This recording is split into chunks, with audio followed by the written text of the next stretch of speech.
Indudablemente, el mejor tiempo del año para leer el libro de los Hechos de los Apóstoles es el tiempo pascual.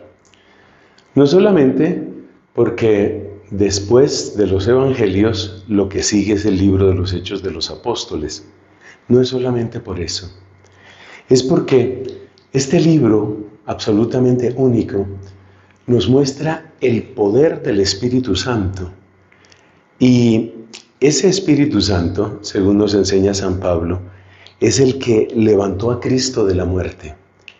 Y por eso, al acercarnos al libro de los Hechos de los Apóstoles, estamos también aprendiendo cómo Dios nos levanta a nosotros de la muerte.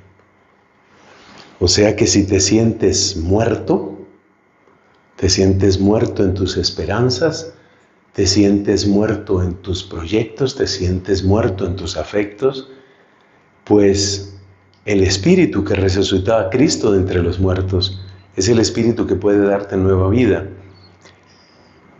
Siempre recordemos un detalle, sin embargo, y es que el Espíritu Santo no devolvió a Cristo a esta vida. Y por eso cuando nosotros invocamos al Espíritu Santo, no le estamos pidiendo que nos devuelva a donde estábamos, sino que haga en nosotros una obra nueva. Por ejemplo, estás pasando por una situación afectiva muy compleja, de soledad, de decepción, de tristeza. No le pidas al Espíritu Santo que te devuelva a donde tú estabas.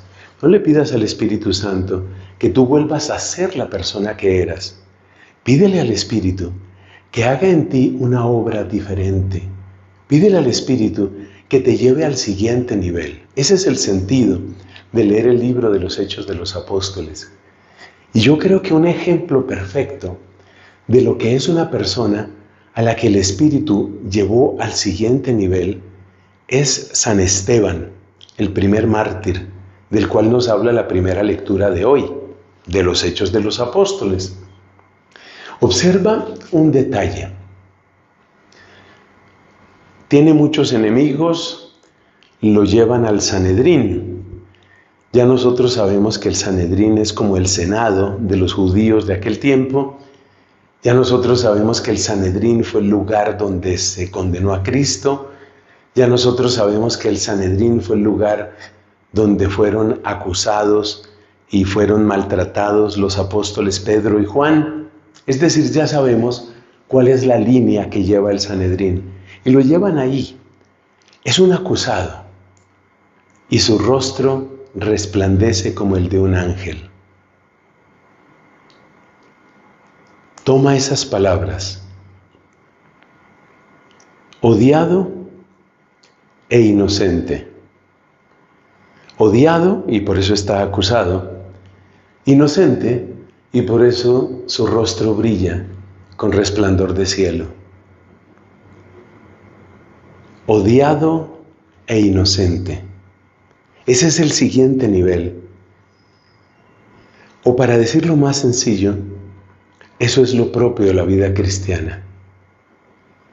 Hay varios pasajes de la Biblia que nos recuerdan que esto es así.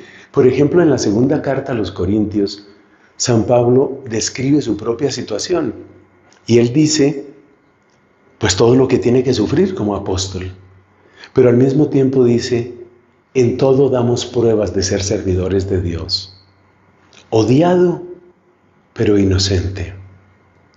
El apóstol San Pedro también dice que ninguno de ustedes sea conocido por ser un criminal, un mentiroso, un traidor. Que ninguno sea conocido por eso. Pero si te persiguen, alégrate. ¿Qué es lo que quiere Pedro ahí? Que seamos inocentes, es decir, que llevemos una vida pura, una vida limpia, pero a la vez nos advierte que vamos a ser rechazados, que vamos a ser odiados. Esa es la vida del cristiano, convenzámonos de eso. El cristiano es odiado, pero inocente. Y esa combinación tan extraña, que es la que encontramos en Esteban, en el pasaje de hoy, describe también lo que tiene que ser la iglesia. La iglesia necesita santidad. La iglesia necesita el testimonio de matrimonios santos, jóvenes santos, niños santos y sobre todo sacerdotes, obispos, papas santos. La necesidad más urgente de la iglesia hoy es la santidad, esa inocencia. Pero al mismo tiempo tenemos que ser conscientes de que el mundo va a detestar al Evangelio. Y el mundo va a detestar el Evangelio porque ama demasiado sus ídolos, porque ama demasiado su corrupción, sus mentiras, sus negocios turbios, sus placeres ilícitos. Así que ya sabes, el nivel al que nos quiere llevar el libro de los Hechos de los Apóstoles, ese nivel que ya vivió Esteban, es odiados pero inocentes. Así nos lo concede el Señor, sobre todo en la inocencia, porque a nosotros no nos corresponde buscar ser odiados, nos corresponde buscar inocencia, buscar santidad. Lo demás sabemos que vendrá y sabemos que el Señor se glorificará. Como dice San Martín de Tours, o como decía San Martín de Tours, sea por mi vida o por mi muerte, el Señor se glorificará.